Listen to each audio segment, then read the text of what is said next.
Chère population du Gosier, bonjour. Pendant toute la durée de la campagne officielle en vue du deuxième tour des élections municipales au Gosier, vous avez entendu les déclarations des candidats, illustres représentants de la majorité municipale sortante, promettant à la population de réaliser en 6 ans ce qu'ils n'ont pas pu faire après 24 ans.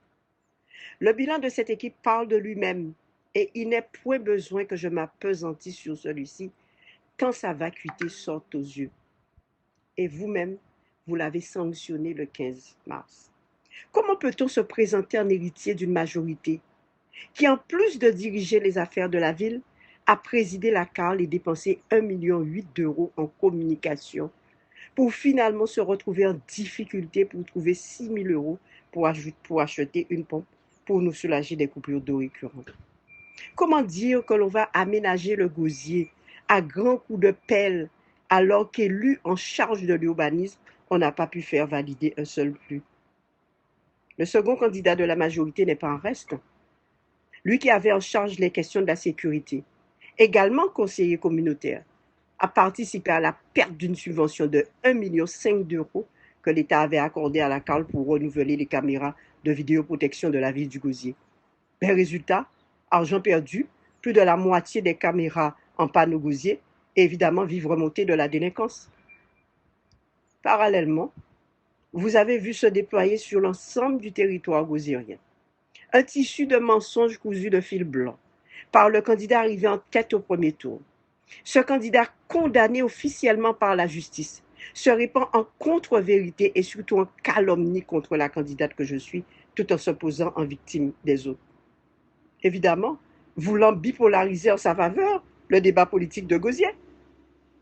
Pendant cette dernière partie de la campagne, il s'est cru intelligent de vouloir, depuis le débat de Canal 10, puis de RCI et encore sur le plateau de Guadeloupe Première, dernièrement, semer le trouble dans l'esprit des électeurs en apposant sur ma candidature et celle de Guylaine Jeanne l'estampille de la majorité municipale sortante.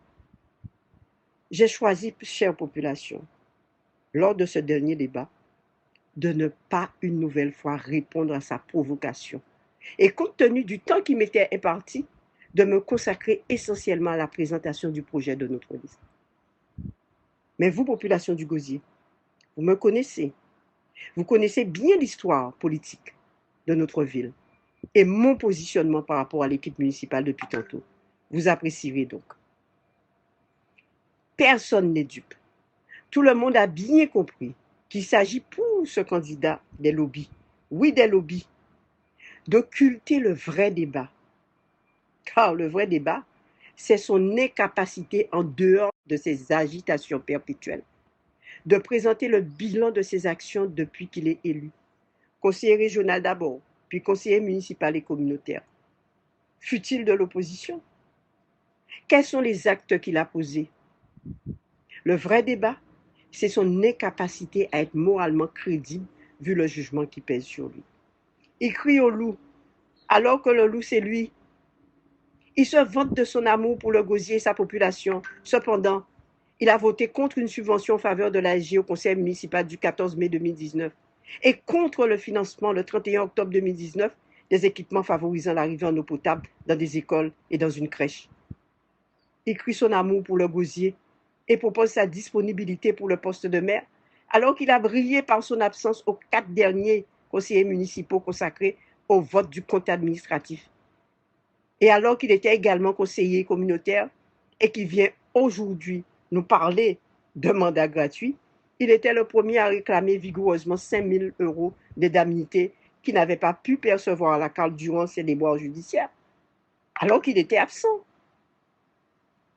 Chère population du Gosier, à moins de 4 jours de la date fatidique du deuxième tour, il m'est apparu pertinent de m'adresser à vous par ce message audio, afin de vous mettre en garde contre la faute irréparable que nous commettrions à placer à la tête de notre ville les mêmes, ou un agitateur, un individu qui croit que répéter un mensonge en fait une vérité. Rassurez-vous, tout n'est pas perdu pour le Gosier. Entre le danger inhérent à l'arrivée de tel individu à la direction des affaires de la ville et la hantise d'avoir à endurer Encore et encore, la souffrance sociale et économique que nous subissons depuis des années par l'équipe en place. Il y a, chère population, une porte de sortie, une autre voie, celle que Guylaine Jeanne et moi-même, Jocelyne Viroulant, nous vous proposons. Sortons gosier notre chère ville de ce panier de crabes et du mensonge. Dimanche 28 juin, rendons-nous tous aux urnes pour la fierté et la dignité du gosier, en votant et en faisant voter la liste, la seule opposition crédible et rassurante, celle conduite par vos dévoués Guylaine Jeanne et Jocelyne Viroulant. Merci.